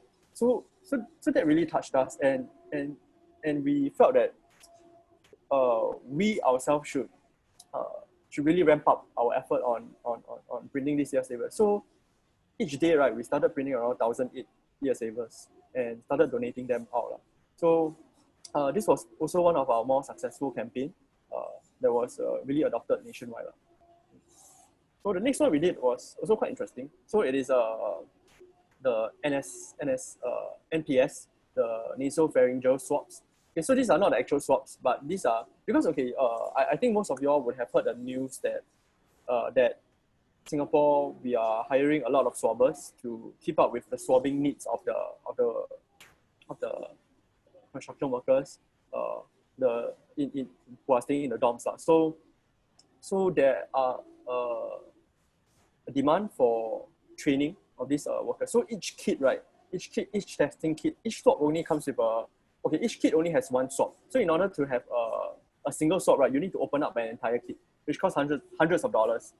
Okay, so it doesn't make much sense, if you were to just open up a kit to train a swabber. So you manufacture a lot of this dummy swab that is similar to the actual swab itself for people to use it as training. So it really rapidly increased the training duration of a swabber from I think it was 2 to 3 weeks to just to just 1 week. So it really helped Singapore churn out more qualified swabbers out there to do more testing for especially for the workers in the dorm. So the last thing that I would like to talk about is these counter shoes that we have been doing for a lot of frontline counter staff. Okay, so the pictures you see here is in HDB building. So there are a lot of BTO counters, resale counters that are actually still needs to be open right after phase 1. So I would assume that is probably in June or May. So they are still required to open because some of they have a huge backlog of BTO applications to clear, and the frontline staff would have to be working for long hours without any protection other than their mask. So a few companies actually approached us to see whether we can manufacture these counter shoes. So this is actually a very risky project, in which I will explain later, and we made quite a big business decision to actually take on this project. Okay, so next I'll be talking about some of the lessons learned. Okay, first off, I think we should, as a startup, we should really focus on how our solution is a value add to the problems that the customer is facing. So for example, in the case of the face shield, right, we didn't really think so much on profits, but rather just showing that 3D printing is something that has huge potential in this pandemic management period. So we really went out there and showed people that there's a lack of face shield, and we can manufacture them in just 1 or 2 weeks for us to design and start to mass pro in hundreds and thousands every day. So this really helped our existing client and other new clients for them to understand how much of a potential 3D printing can be, and very soon naturally the profit starts to come in, and then our business starts to become more sustainable in this whole pandemic. So I would really encourage startups to not concentrate so much on I need to have a really profitable idea in order for us to sustain, but rather focus on how your business can value add to your customer's problem. So yeah, this is really one of the key takeaway that we learned after managing this crisis. So the other thing is that the counter shield, back to the counter shield, it requires us to take quite a bit of risk because of the huge capital that we need to put for the acrylic. So back to the slide on the counter shield. So you can see majority of the counter shield is made of acrylic, and the stands are 3D printed. The window borders are 3D printed. Okay, so cutting the acrylic can be fast, but manufacturing of the stand can be manufacturing and designing of the stands can be quite a slow process. Okay, if you're going to do it traditionally. So what we did was we 3D printed the stands and we laser cut the acrylic. But the thing is that our first client, which is HDB, ordered a few hundred panels. So that itself set us about around $20,000 to $30,000 just to purchase the acrylic, and we are using thicker acrylic. So in this in this crisis where you have already a very tight cash flow, you wouldn't want to sink another $20 to $30,000 just to purchase so much assets. So one way that we minimize this risk, right, was to see what other applications or what other clients, similar clients like that you know can be using this acrylic shoe. So true enough, there were a few other companies that were interested.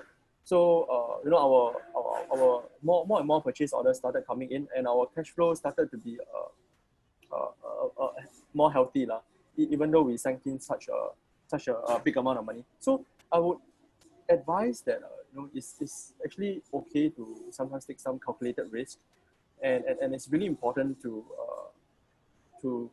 minimize this risk at the same time as when you are taking it. So it's very important to, you know, not just see HDB as a main client and then, you know, you put in $20,000-$30,000 just to buy so many acrylic shoe, a laser cutter, and things like that. So it's very important to see what are the other similar clients that actually helps you to mitigate this risk that you have already taken. Okay, so this is one of the second main lesson learned that we have take back. So the last one is like what Ken has mentioned, you know, to really execute things very quickly and not to procrastinate. So our Year Saver campaign was a huge success, mainly because also we could turn from design to manufacturing in just a few days. And also we approached Carousel as one of our main publicity partner to really blast this campaign out to their client base. So within the first day of blasting this campaign out, we received quite an overwhelming response of like almost 10,000 pieces of year savers really. So there was a huge backlog for these year savers, and surprisingly there was okay, we were initially worried about cash flow because, you know, when you're producing 10,000 year savers, cash flow starts to come into mind when you're purchasing materials and stuff. So like I mentioned previously, that a lot of people actually started coming forth to donate. So that really eased our cash flow and made this a very sustainable campaign to donate to hopefully every Singaporean. So with this, I would like to come to the end of our presentation, and thank you all for listening to this presentation, and I hope that you guys can take back as much as I've shared. And with that, I'll pass it back to Wuntik. Thank you, Sijie. Excellent. This is a very inspiring talk about how you can take a new technology like 3D printing, put into applications and commercialize this. And I think this morning's talk give you, I hope it actually changed your mindset about the strawberry generation. Actually, the strawberry generations are not people who only know how to complain.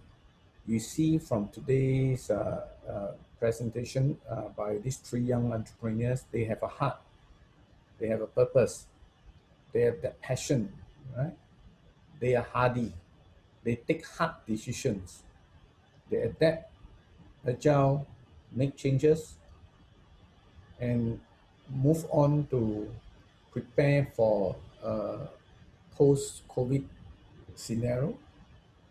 And all this sum up in this word called resilience. And I hope that this session today will inspire many more people to work with our so-called strawberry generations, to be creative, take the first step to go into digital commerce, and always have this belief that actually this COVID didn't take away your customers. Your customers are still there. The problem is, how do you reach them? How do you get them to continue to remember you, to continue to support you? So we've got to find new ways of engaging the customers, like what we are doing today using webinar, right?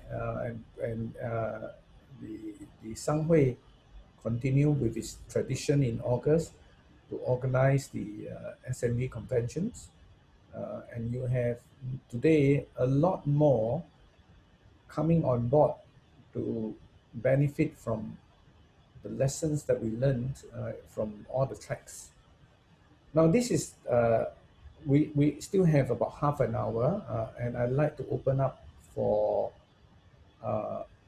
questions and answer sessions from the participants. I think there are many questions that come in, but also many encouragements. There is one question someone is asking about sustainability. While we look at survival, right? What is each one of you doing on sustainability, climate action? Is this still a priority in today's context in the COVID world? So can I start with Ken first? Yes, sure. So, well, climate change is real. We do have more and more of our millennials that are very, very concerned about such factors. So even, I mean, before COVID-19 happens, right, what we did at our festival is we have a lot of all these recycle options and bins around, right? We encourage our,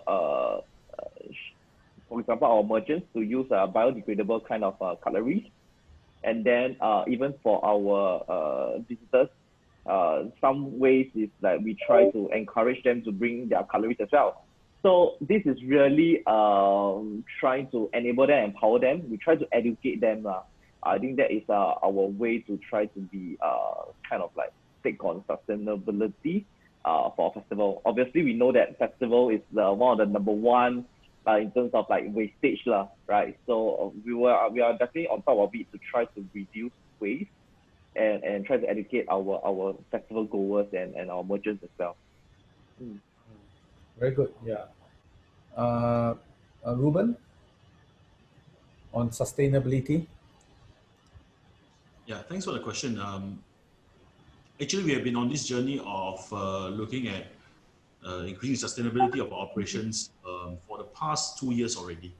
Like I shared in my presentation, one of our key aims of our company is to create positive impact through what we do best, which is food. So we could, for example, get our staff to go to the beach and pick up rubbish, but that's not what we do best.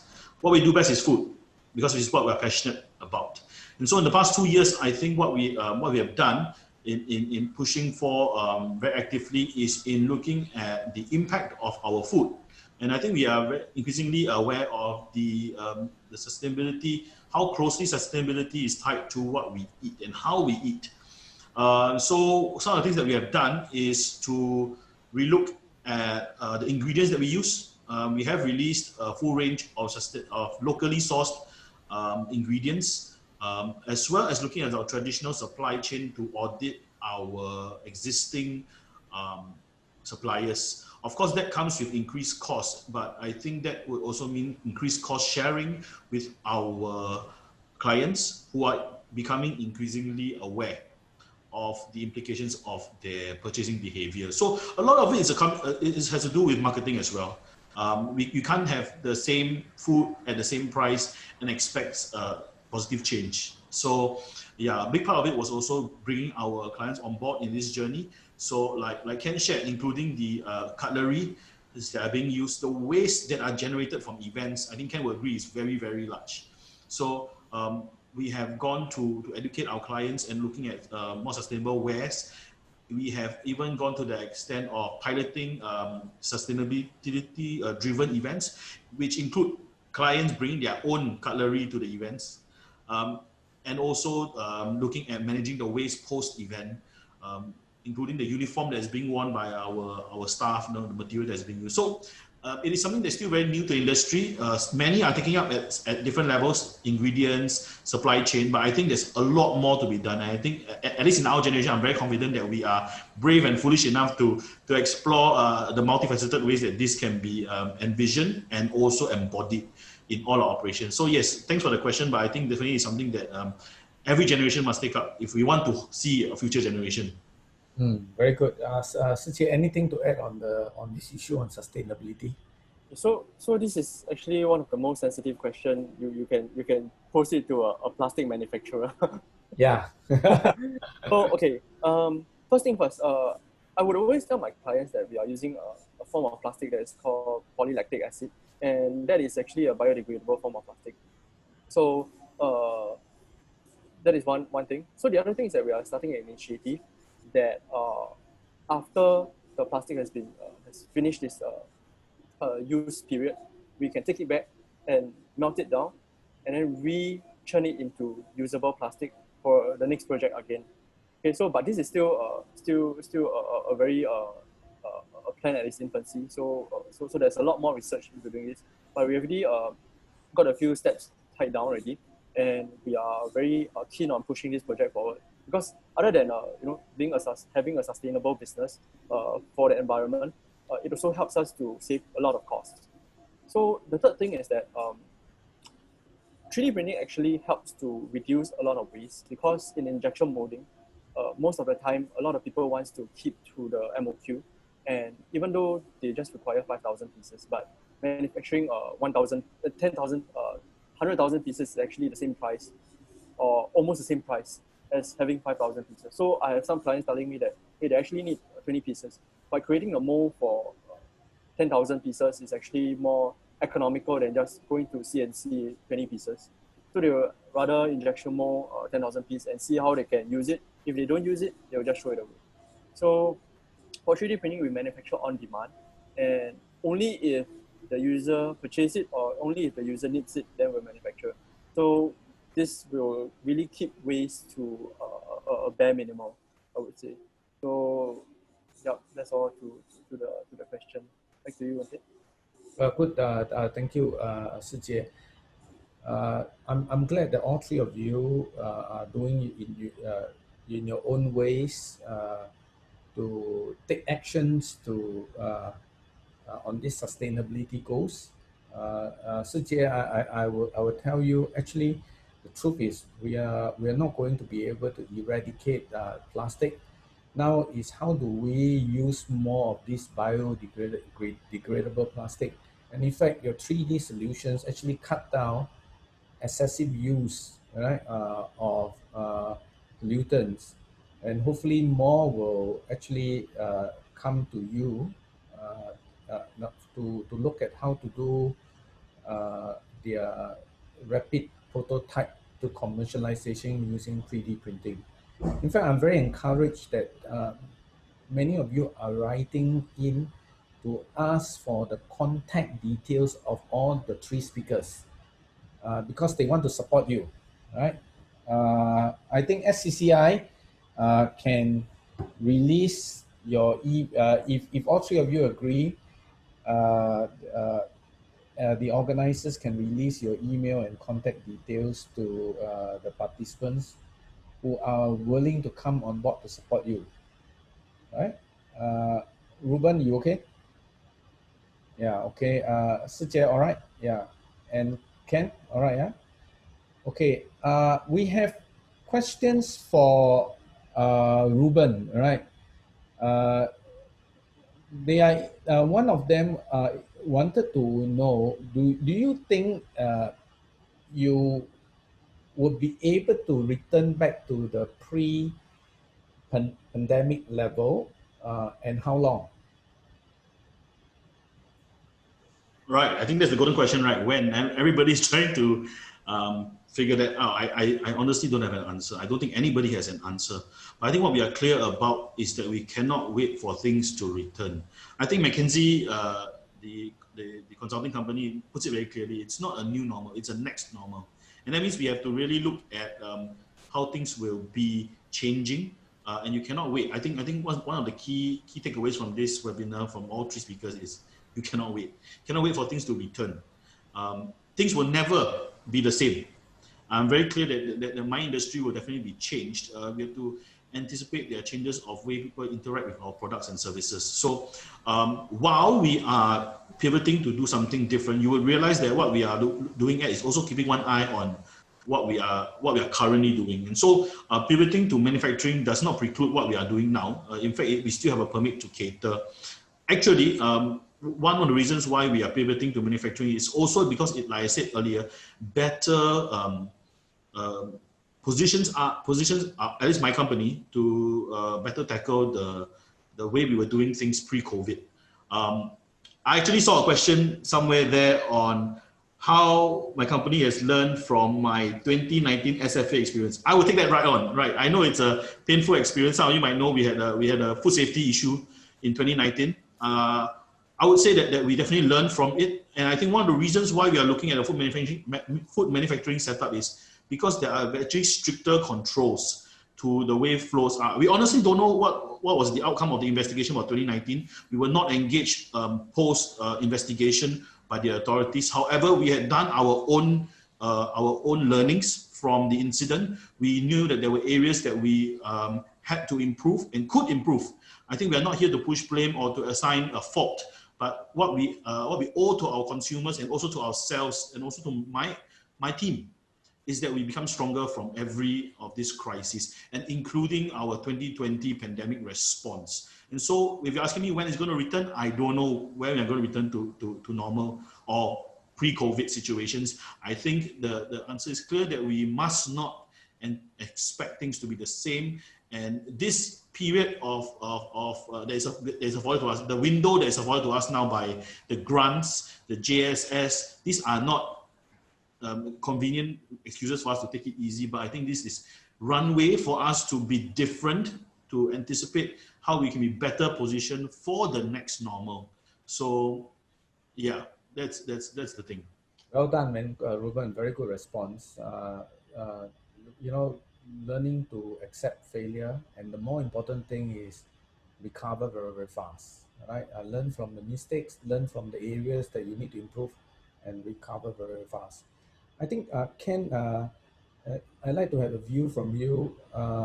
You expect to return, when do you expect to return to normal? And can you hold when do you think you can hold your 40夜市 somewhere? Isn't that $1 million question? Nobody knows. I mean, if I can answer that. No, I mean, okay, so based on the observations and expert stakeholders, everybody, even for the government, is like giving some of the telltale signs. You can roughly know their thought process, right? It's not gonna, in the worst case scenario, it's not gonna come back back to the normal days, for sure. I think certain things will change for good when it comes to live events and festivals, to a certain extent that I believe, right? In terms of like the quality of the crowd management, do we is it like a porous event or it's a variegated event? These are some of the things that will definitely be like one of the policy or rules that the government or the agencies will impose, right? I think that will be some kind of so-called a new normal that we will see for festivals and events. As for like when we talk about going back, like when is it coming back then, right? The biggest question, right? I guess there's a lot of telltale signs. B2B events, SCB is actually trying. There's some tryouts already, right? 50 packs for live events and 1,000 virtual attendees, right? So that is what they are looking at for B2B, at least for this year, right? So that is something that you see that they are trying already. I guess if you ask me, large formats will probably in the safest environment next year end or even Q1 of 2022, even if you want to look at it properly, but otherwise.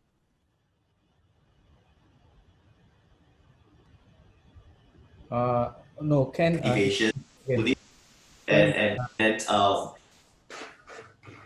Sorry, can you hear me? Yeah. I guess that's what I guess the trend moving forward lah. Okay. Thank you. Yeah, Ken, I think you now have a lot of virtual supporters. People are saying that they have not been to your Taiwanese festive event, but now they go, and they will go and try your digital 40夜市. Oh, thank you. Yeah. Sijie, you have any more things to add about whether things will go back to normal soon? Actually, in terms of revenue, right, it's right now quite the opposite. We are really getting quite a bit of orders, and our revenues is hitting all-time high. But the thing is that should we be expanding just because of this added revenue from COVID-19, or should we not? I think that's really the question that we're always asking ourselves. So right now our backlog goes all the way from now to October, November. But we could have easily bought like another 20 printers just to clear these backlogs. But instead, what we did was to take a look at this added businesses and see what are the percentages that are actually because of the pandemic. For example, like face shield or the swabs that might not be a permanent thing, I would say.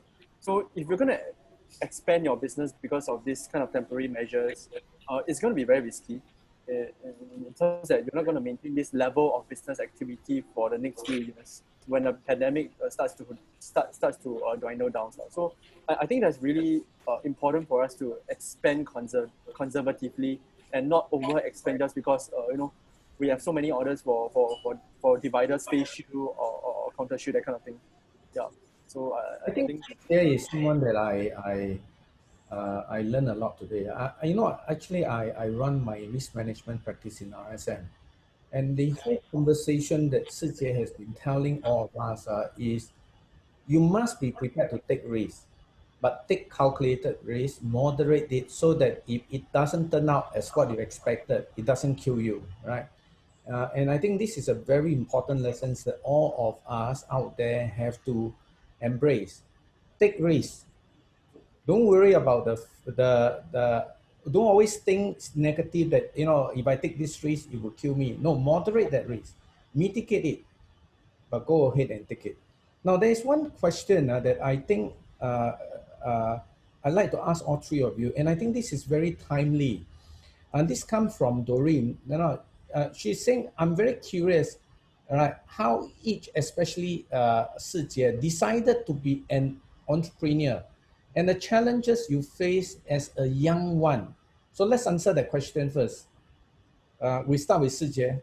Why you choose to be an entrepreneur? Actually, it's not a very conscious decision.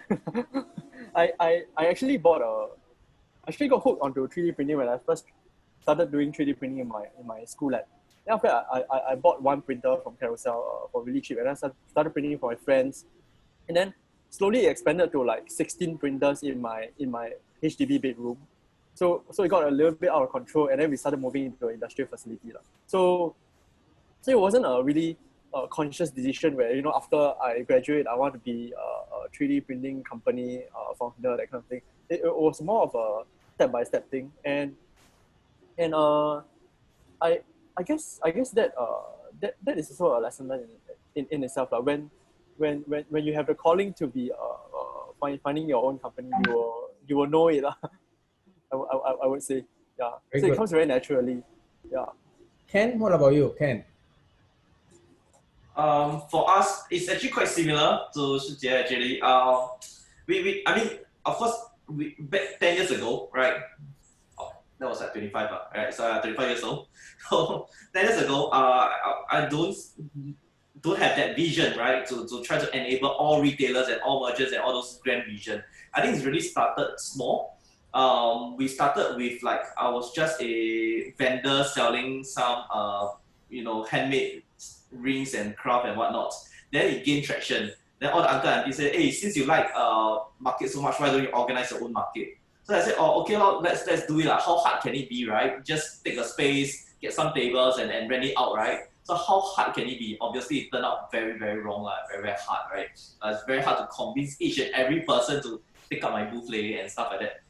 So it of course it just started easy. We really do everything from scratch, right? Pick up your own rubbish, clear your own tables and chairs, give out flyers to random strangers. You really have to do everything from scratch and by yourself. So I think thankfully our first breakthrough is we become the organizer, the term organizer for SMEICC. I think SMEICC just nice was launched during that period. So that is where we organize weekly kind of a thrift market over at SMEICC. Back in those days, there's like 120 stalls every weekend. So I guess that's how we slowly build up our community of followers. So I think the main takeaway is for entrepreneurship and business is there's always a sequential of events.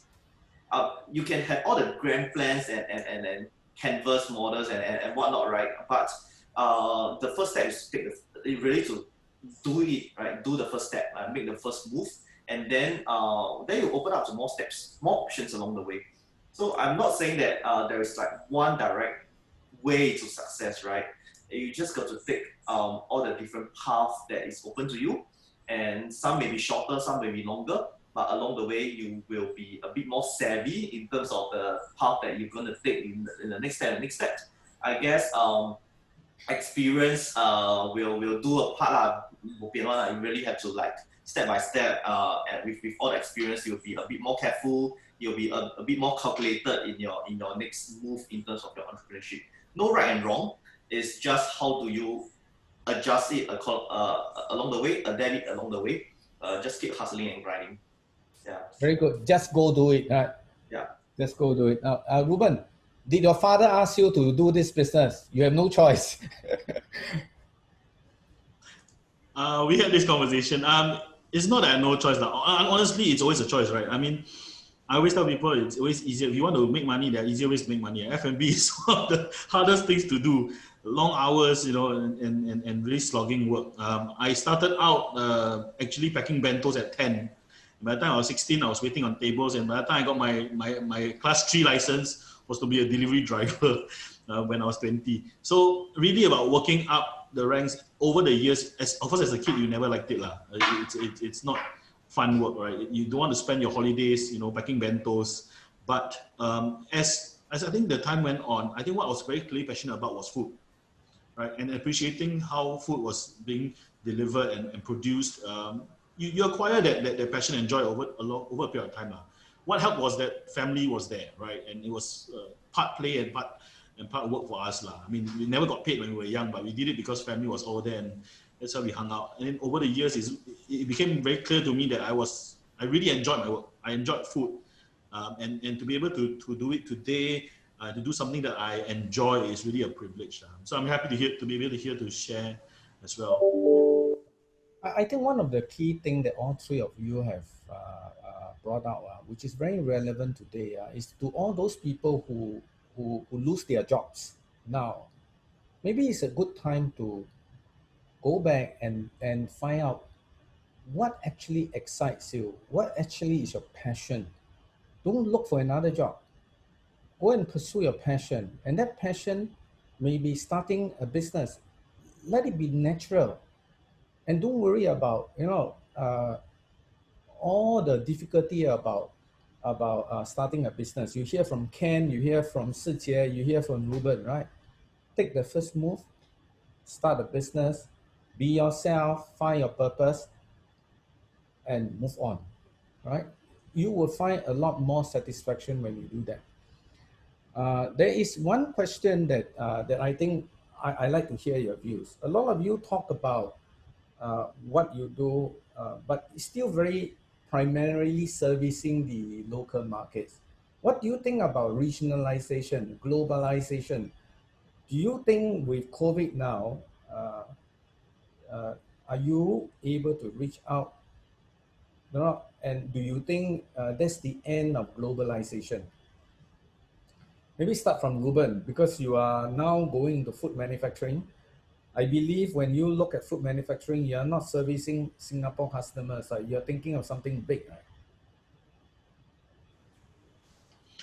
Well, I think definitely internationalization is something that's within our plans. Singapore's food market is actually very small and very competitive and highly saturated. So it's definitely something that we are positioning ourselves to do. Like you said, Wontek, very clearly, that's the reason why we are going to food manufacturing as well, right? There's a lot of footprint that we can actually extend to from a food manufacturing setup.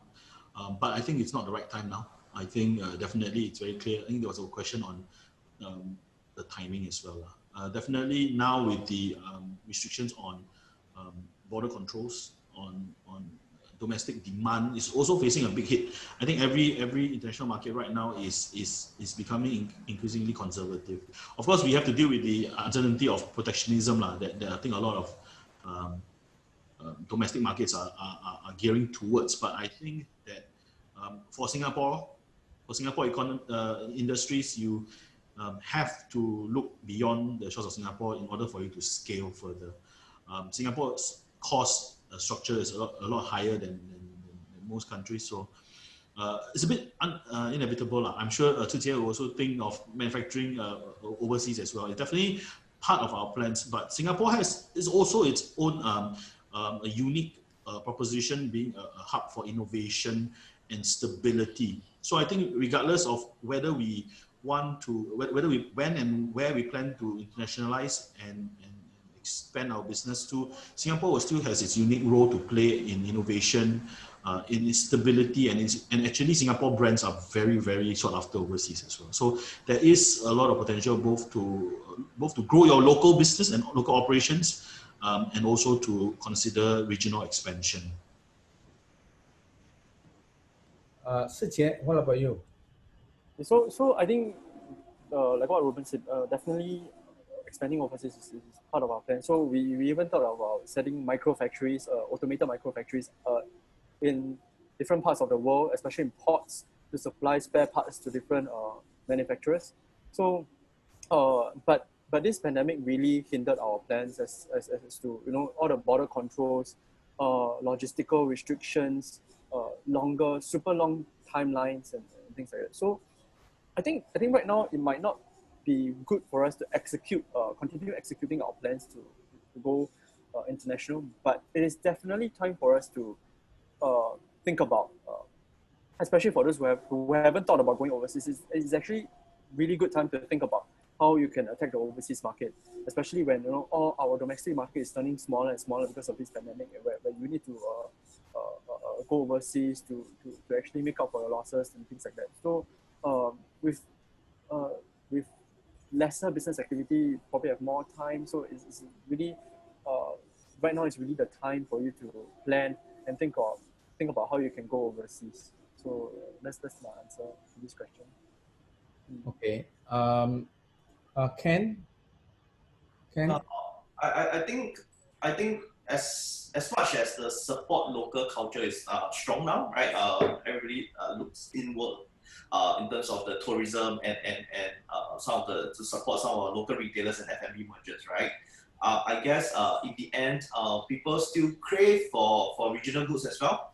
So with this mindset, we are now trying to look at how we can bring our regional kind of merchants and retailers to Singapore, right? They don't have to come in, right? Because of all the lockdown, but their goods can come in, right? So this is one way that we can feature some of our regional creative F&B, as well as interesting kind of artisan goods, lifestyle and fashion, for example. Then with this mindset, what's stopping us from going overseas as well, right? So we are talking to some of these neighboring kind of countries and cities, right? Especially like say China, even Hong Kong, for example, right? They are saying that, hey, is there any way that we can have some of the Singapore made in Singapore kind of goods and products, right? So they are also looking at more opportunities, because our problem we face here, I'm sure there's a market that also faces the same similar problem.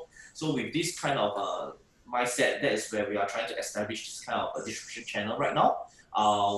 One thing is, if we are just focusing or relying on our own domestic market, we are just waiting for a very, very painful death in a few months' time down the road.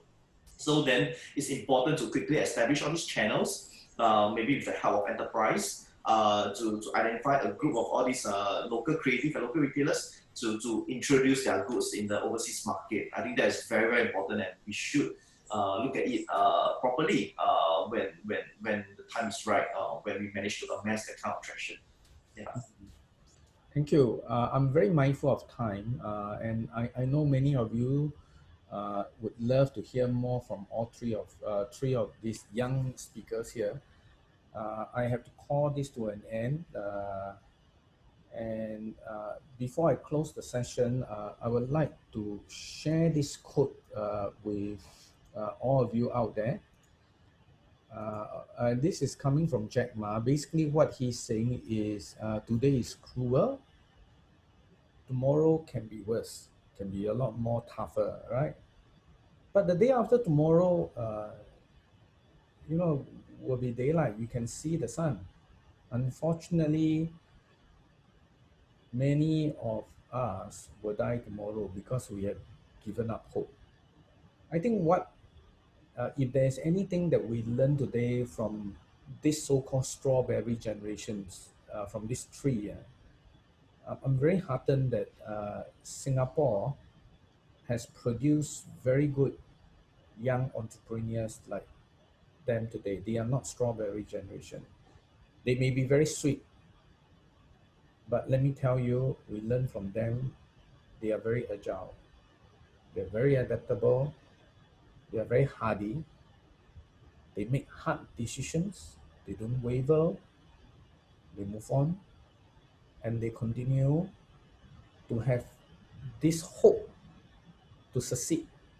And I think when you have this hope to succeed and you don't give up this hope to succeed, you have a chance, right, to live in a better world the day after tomorrow. With this note, I hope this panel today have inspired many more out there, okay, to continue to look at the possibility and to look at this hope, right? Thank you very much for participating in today's SCCI panel on rising above the crisis. I will hand over to the organizations in SCCI. Emily, over to you. Thank you, Woon-Taek, Ruben, Ken, and Chijie for sharing your stories with us. We have seen a lot of creativity there and a lot of interesting ideas. The speakers have also answered some of your questions inside the Q&A, so you might want to check out the responses there. We really appreciate the candid and open conversation, and everyone has truly embraced the spirit of entrepreneurship. We hope that everyone is encouraged and inspired to explore the way forward and try out the new ideas. We have now come to the end of this session. Before we end off, we have a message from SCCI's membership department that there is a special discount for new members signed up before 21st September. So please call in or email us if you are interested. Finally, a lot of you have asked for the contact details of the speakers. Please remember to let us have your feedback and comments on SMEICC Live through the feedback survey. We will email you the slides along with the contact details after that. You may scan the QR code on screen or follow the redirect link after you have closed these sessions. Please continue to join us this afternoon for more exciting tracks. And have a good lunch. We'll see you this afternoon. Thank you, everyone. Bye. Thank you. Bye. Bye-bye. Bye.